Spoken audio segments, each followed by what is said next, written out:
Greetings to all our viewers. I would like to extend a warm welcome to Mr. Aayush Malayil, a treasured alumnus of the Department of Commerce at Christ deemed to be University. Today, he is a self-made entrepreneur who co-founded the QSR chain, Just Shawarma. This go-to brand for shawarma aims to bring authentic Middle Eastern style dish to India.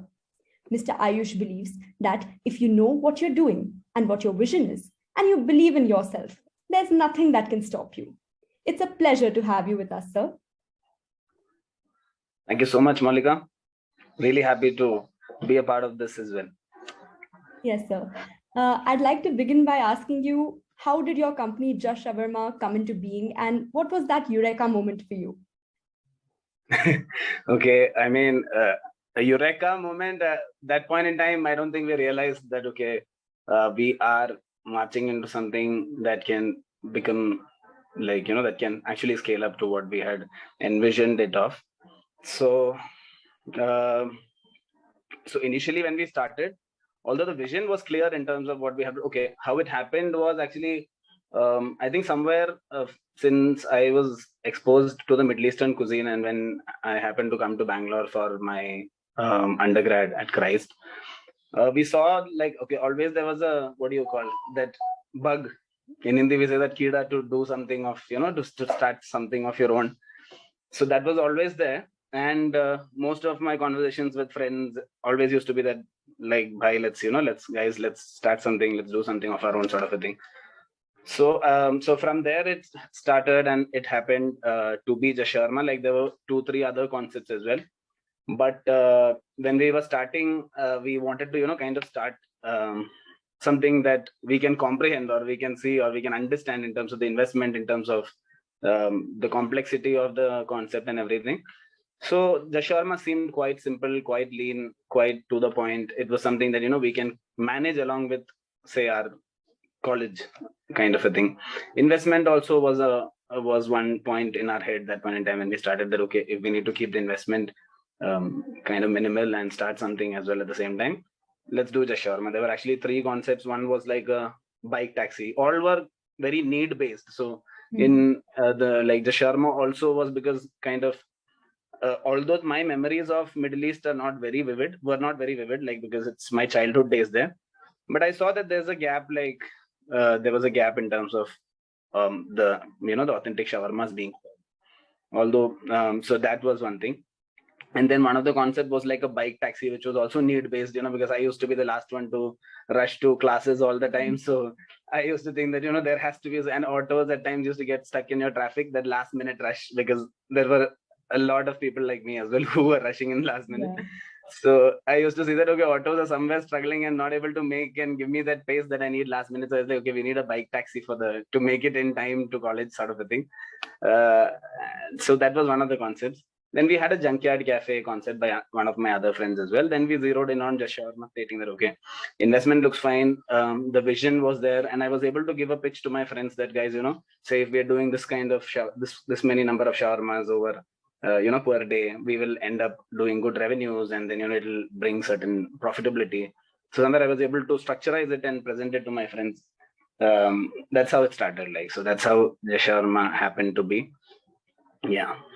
Okay, so basically starting out a journey as an entrepreneur back in your college days would have been a very new kind of an experience, and that doing it with friends would be all the more special. But like you were talking about the funding, how did you get your seed capital, and how do you meet your working capital requirements? Starting something with friends, having them as your partners, especially during college, when I was telling you, during college times when friendship is like the thing, and you are wanting to start something, so having your friends as partners, doing business together was like a great feel, honestly. And yeah, so, and even now realizing that those friends, or those friends whom we I thought that probably it's just going to be college with them, we evolved, we kind of evolved as people, and seeing that how we've evolved through this journey of starting something together, it's really like what do I say, it's really an enjoyable and lots of learnings as people, as entrepreneurs. So yeah. And what was the second part of your question, Maulika? How did you like get your seed capital, and how do you meet, working capital? Yeah. So seed capital, as most of our student stories, or most of the student entrepreneur stories, it was a beg, borrow, steal deal. So I would say, yeah, begging always starts at home first. So I went down and I started talking to my family. That's my father. So dad has been supportive always in terms of starting something. He's also an entrepreneur. I mean, he's also a business person. So he's always been supportive. Mother is the one who was always protective and caring, and she was like, I've sent you for studies, and what is this, like, you want to start a shawarma joint, this is not happening, sort of thing. Then so that was our first pitch. I always tell that so the first pitch was to my mother, where we had to kind of show her the vision and tell her that this is what we plan to do. It's actually, the plan is not just one shawarma joint. And when I was able to pitch it to her in terms of showing her the money and telling her that, okay, from one joint, end of the month we could end up making probably 50,000 to a lakh per month. And then she was like, oh, okay, then okay, go ahead, sort of a thing. Yeah, so dad was there. He's been a constant support. He's been a mentor throughout this journey as well. So yeah, we begged with him, and we managed to get some funds through him towards the business. Initial seed capital was quite low for us. Because it was a low, what do you say? It's Shawarma is still a low investment model. Although now we are evolving, and when you start structurizing things, you need more investments, you need more capital to be invested. So now we are in that phase. So initially, yeah, it was. I think each partner we pulled in around 150,000, around 1.5 to 2 lakhs each. Sort of was our initial seed capital money that we borrowed from our parents, and we started the journey with. Okay, so starting out obviously with minimal finances and then becoming a fan favorite brand on Zomato is an incredible journey. So what would you say gives your company an edge over the competitors? Do you have some unique flavors, or what is it that sets Just Shawarma apart from the others? There's been, so Maulika, now if you ask that one thing that differentiates our brand, so I feel that it's always kind of a lot of, it's kind of multiple factors that come together to, make your brand stand out. For us, and what I've realized in this journey, and what we are constantly learning, is that your USPs are also time bound. It becomes, say, your USPs could become obsolete in some time, and then you need to kind of re-innovate, and you need to kind of think that, okay, what can we do next, sort of a mindset you need to have. So initially it used to be the concept itself. Like, say, there was nobody in this space when we started where we were giving the due importance to shawarmas as a cuisine, and nobody was able to think through that, okay, shawarmas itself as a cuisine can kind of propel a whole QSR chain, like how, say, probably burgers is for McDonald's, or momos is now for Wow Momos. That time I think Wow Momos was also starting up. So something of that sort, we were like, okay, why not and there's no brand for shawarmas as such. Shawarma was always sidelined as another additional cuisine at you go to any Arabic restaurant, or you go to any, no, for that matter, shawarmas that point in time, any Indian restaurant also, shawarmas used to be there as a part of your menu, but nobody kind of gave it the necessary highlight. So we did that, and we were somewhere. So even now we kind of accepted that we are not a 200% authentic shawarma brand. Although we are, our sauce, the sauce that we do, the thoom, that's a garlic sauce, that is something that's our USP. That's quite authentic. The recipe was sourced from Qatar, and we got it done with our chef locally here. We Indianized it to some extent as well. The marination is Indianized. So somewhere we were able to have that right balance in terms of what the customer palate demands in India. This kind of just happened. Honestly, we did not plan that. Okay, although that point in time was that, okay, we need to be as authentic as we can. At the same time, since we all used to enjoy food, we're like, okay, it needs to be tasty. It needs to be something that, if I'm selling it, and we used to be at the counters during the lunch hours and all, and we used to be store managers that point in time. That was a different hype. We can go to that story later. So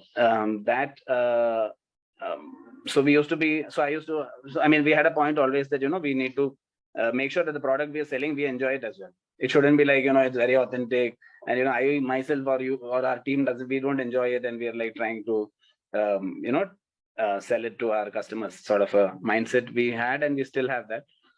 So we always make sure that the product is balanced somewhere in terms of the Indian palate as well. Sort of, yeah. I can vouch for that because I've heard a lot of my friends, constantly praising Just Shawarma, and it's their go-to for shawarma. So I can definitely vouch for the taste because I've heard really good feedbacks. But of course, thank you, madam. Yeah, of course, success never comes easy, right? So what were some setbacks that you faced, if any, and how did you, come out of any sort of, say, like the pandemic in the recent times? How did you face setbacks? Were there lows, and how did you deal with them? I mean, 200%, yes, there were setbacks, there are lows, there are highs in the business.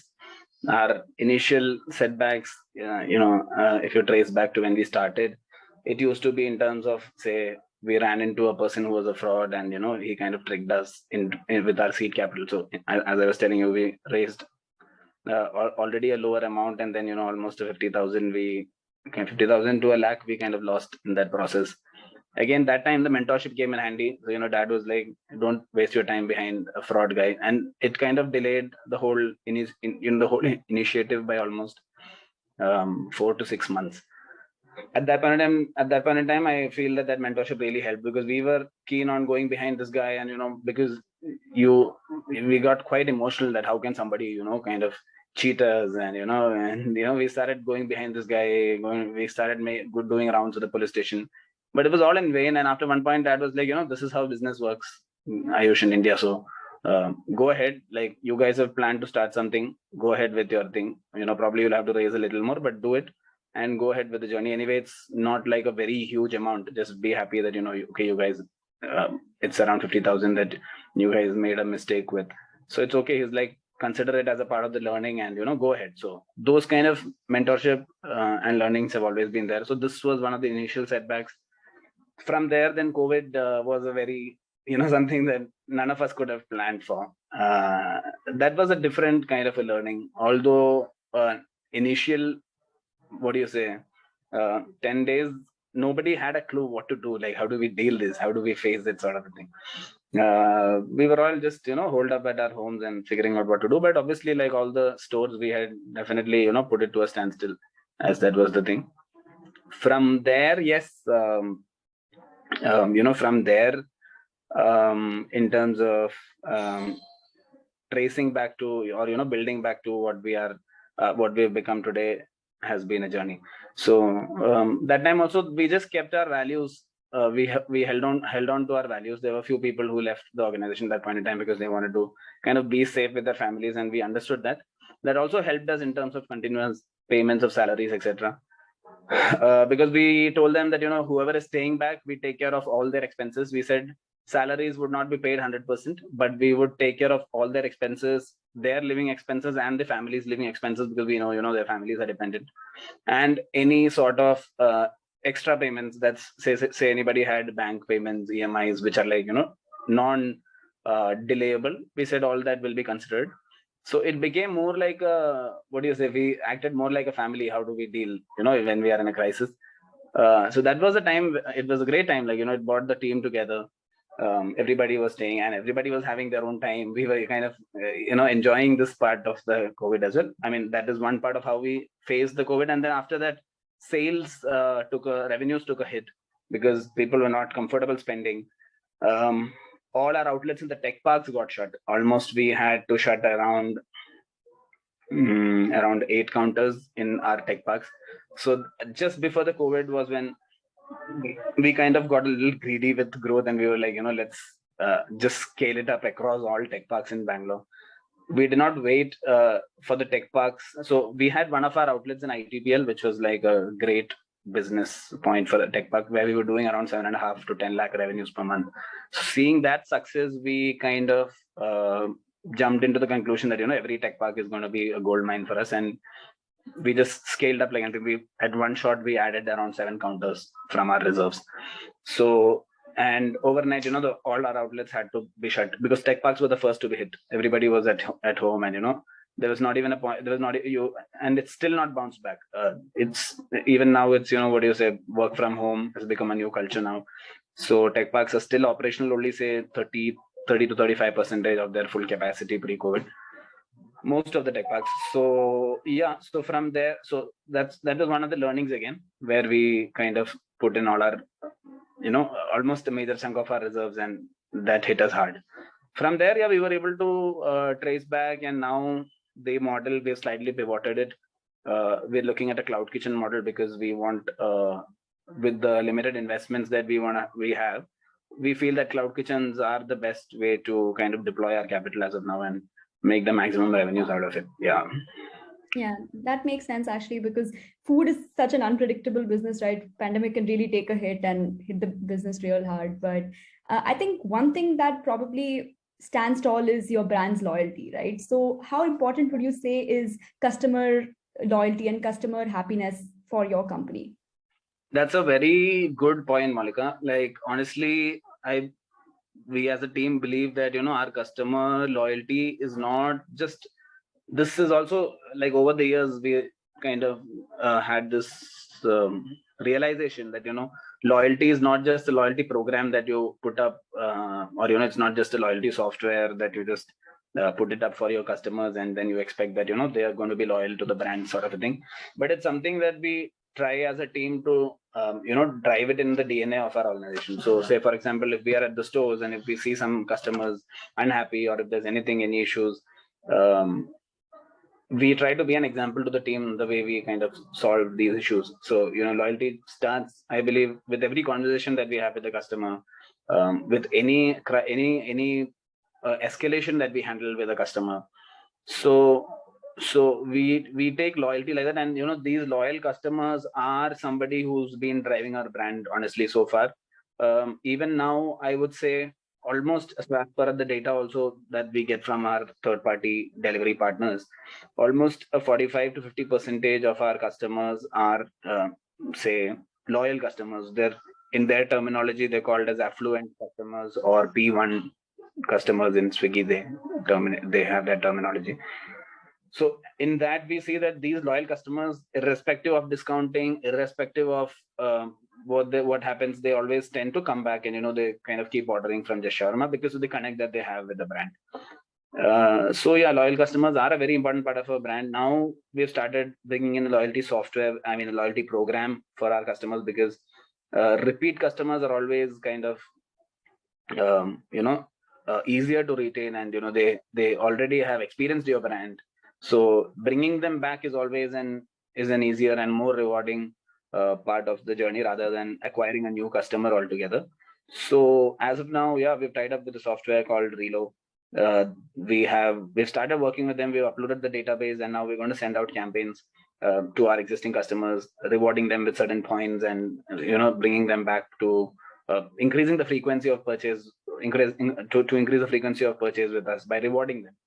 So yeah, so that's how we handle loyalty in our organization. Right. So in the food business, obviously, customer is the king, right? And clearly, Just Shawarma has understood that. And the point that you mentioned about, listening to the customers and taking into what they are saying, listening to that, taking that into account, and, incorporating it into your business. And the point about retaining customers being that important to you, I think that speaks volumes. But oftentimes, customers are lured by the way certain food looks, right? Because marketing is really important in the food business. Yeah. So how do you go about marketing your products? Yeah, so just to wrap up one more point in terms of loyalty, like, we've always believed in going the extra mile for our customers. Now, if you look at certain smaller initiatives, like, we have put like a feedback number on our delivery packs, which states about, thank you, which kind of states about so where the customers can reach out to us for any escalations directly if they have any concerns with the product. So actually, a lot of genuine customers reach out to us through those lines. They give us genuine feedback on the product and stuff. So those kind of initiatives have really helped us in terms of we going the extra mile to have a connect with the customers, sort of a thing. Yeah. So Maulika, the question that you asked was in terms of the marketing, right? Yeah. So marketing, marketing also has been a journey for us. Initially, the kind of traction that we built with marketing is something that we've still been thriving on. So for the past 2 years during the COVID phase, we had to kind of put a break on our marketing budgets, and we were focusing more on streamlining our processes. It's, what do you say, it was more like an introspection, because all of us through that journey of COVID time, personally also all of us went through a lot of introspection, and for our brand also it was like that. We realized that although we had scaled up to say 26 plus outlets, and after COVID hit, we had to kind of bring down the number of outlets. We realized that there's a lot of streamlining that still needs to be done in terms of processes, because when you call yourselves a brand, the customer expectations are higher, and you need to stand firm on that. If you're calling yourself a brand, then you need to deliver as well. You need to make sure that there's consistency in the product. You need to make sure that you're able to give the same taste, no surprises for the customer, the quality is ensured, a lot of things. So we were in that introspection journey where we were kind of fixing all our processes and stuff. Although, as I said, so initially our marketing campaigns which we had done, those were something that kind of made us stand out as well, in terms of a lot of quirky campaigns we used to do, in terms of when we were bringing in products, we used to associate an offline campaign with it. We used to put that out on our social media. So say when we bought a healthy product, we started telling that you do some push-ups at the outlet, you do some squats at the outlet, and you get as many number of push-ups you do, you get a discount on the product in terms that many number of push-ups. And so a lot of fun activities like that. Now the social media space has changed, the marketing has changed quite a lot. So there's sales-based marketing, there's marketing that we need to do for the brand, which needs higher budgets. Again, there at the same time you could do it frugally also. So we in that journey we've learned that we've spent a lot in marketing as well in the past year. Then we realized that the same stuff we could do more frugally and bring in more traction. So now we are in that journey. We're experimenting, kind of doing reels with freelancers. We're bringing in fresh blood rather than prior to this we were working with agencies. At times with agencies, what happens is there's a lot of structure and you don't see much a fresher perspective to things. So here with freelancers, it gives us that freedom. It gives them the freedom to creatively do more kind of a thing. So we've just started now, and for the coming months, you'll see a lot of traction on our page in terms of reels and Insta activities happening.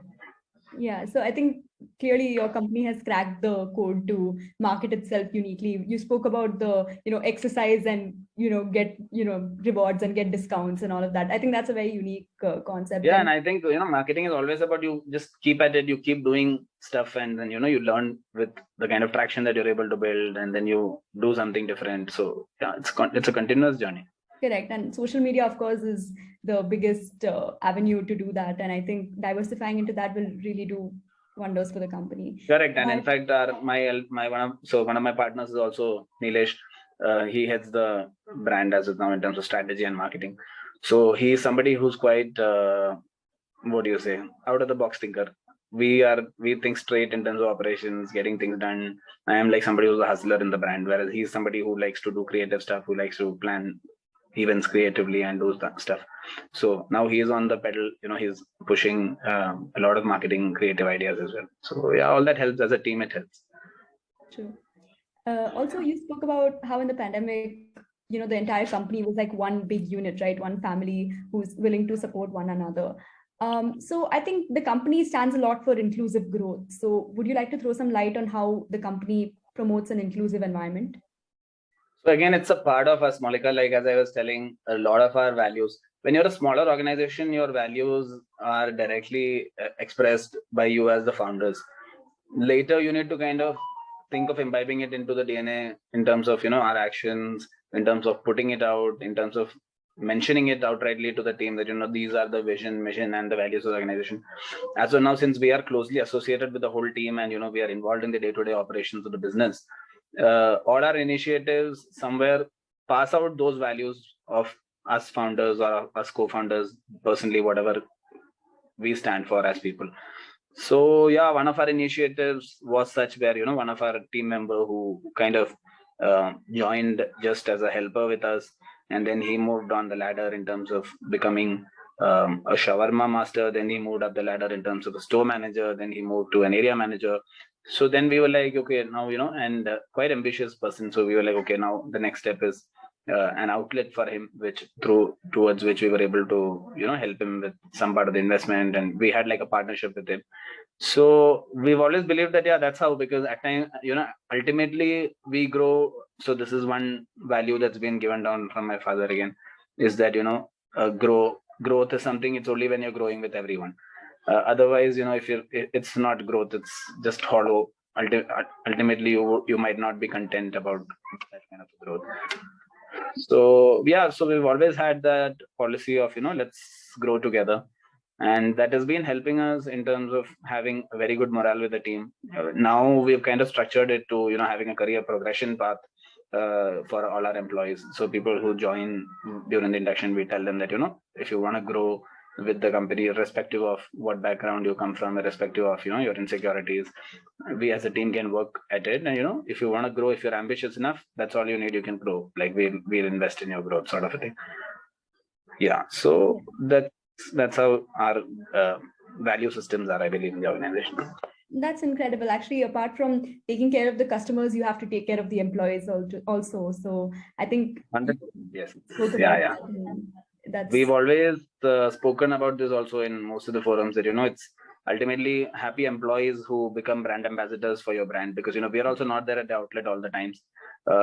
We are in the move. We are, you can't be at the forefront all the time. It's these our team members who are at the forefront, and they become brand ambassadors for the brand, and they make customers happy. Ultimately, that kind of propels the whole brand.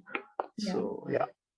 Also, now talking about the company, you said that there are over 26 outlets here in Bangalore. So what is the plan ahead? What is the future aspiration for the company, and what are further expansion plans that you have in mind? Maulika, so 26 was pre-COVID. As I was mentioning, after that we had to scale down. It was a very rough journey. We had actually come down to almost 8 outlets. Now we've kind of scaled back to 13 locations from there. So the model had to be pivoted slightly. So there's a lot of things that's happening. We were also quite focused. If you look at it, like we've not been able to kind of come for any sort of public presentations or even reaching out, because we were very busy with fixing things internally. So as of now, the direction is clear that we are pivoting as a cloud kitchen brand as well, as a part of the journey. So Shawarma is the brand which kind of becomes the anchor for our cloud kitchen locations. And then there's another 3 brands that's getting launched. One is already underway, and we'll be launching that brand by end of this month, which is going to be a brand called Just Fried. So I think we've not kind of declared about this brand anywhere so far. So I think this is the first time I'm kind of putting it out. So Just Fried is going to be a brand, a fried chicken brand, where we're bringing in multiple spice levels, which is something in India that not many brands have been able to do. So we've taken inspiration from a lot of brands in the West, and we are trying to do this. So that is one brand. Then we're already in the roll space, or the shawarma space. So we want to kind of complete the roll space in terms of we're doing a Kati roll brand as well. Then there's another dessert brand that we're working on. So all of these will be implemented by, in this next quarter, in this coming quarter. I'm sure the company will surpass all these milestones in the near future. But to do any great thing, you do need a strong support system. And you spoke about your father being your constant mentor. So like your father, did you have mentors in Christ when you were in college? Did any of them shape your journey and, took you to great heights? Yeah, definitely. And I feel like not only at college, even after college, we've had constant mentors. At college, obviously, all our teachers, I wouldn't name anyone, but if I start naming them, I need to name all of them, including my class teacher. Rishikesh sir has been like an amazing inspiration. Like, he is somebody who gives you the freedom to kind of grow, and gives you the freedom to kind of be responsible and start thinking for yourselves, rather than, because till college it's all like our parents are telling, do this, do this, do that, do that, and then it's that phase of life when you don't want to kind of listen from anybody, that so he gives that space which kind of helps you to express yourself. You have that freedom to think through, introspect, what you can do differently, sort of a thing. So that's always been there. We've had mentors after college as well. Even now during the journey, when we got stuck, we realized that we need some somebody to come and kind of streamline the processes for us. We have a lot of consultant chefs. Chef Shivakumar is a very acclaimed chef who helps us. We have Chef Gaurav, who works with the IRCTC and is also somebody who's experienced from Taj Sats. We have Mr. Pravesh Pandey, who's been a constant support for us. Like he's a mentor. He was the director with Big Broski, and now he's opened a place called Roxy at Harloor. So these are people who've been like constant mentors who, we kind of reach out anytime. So F&B is a beautiful space like that because the battle is tough. The F&B space, the battle is quite draining. At times it affects you. So restaurant your friends are always there to kind of pull each other up and, help each other sort of a thing. So it's a beautiful network that is out there in the food and beverage space. Yeah. Finally, I think I'd just like to ask you, what is the one advice that you'd want to give to young entrepreneurs who really want to start their own venture and do something big in life? So I always used to say this, that, kind of just take the leap of faith and go for it. Like, if you have anything at the slightest of, nudge in your heart, I feel you should just go all out. And especially this is the time when, you're in college or, you're this initial phase of your life when you can actually experiment, you can try, you have your creativity or energy at your peak, and you want to kind of do stuff. So my peace of mind to all the upcoming entrepreneurs has always been this, that just take that leap of faith, just go for it, just do it. And the journey is actually quite rewarding, but you need to be definitely patient. It takes time. As long as you are clear with your vision, as long as you can see through the end, you will be aligned, and you will be able to do that, make it no matter what, sort of a thing. Sir, I think you shared some great insights for our viewers, and I'd like to express my gratitude for sparing your precious time. And I just hope that the shawarma continues to scale greater heights in the future. And thank you once again. Thank you so much, Maulika. It was great, the conversation with you guys. Same here, sir. Thank you.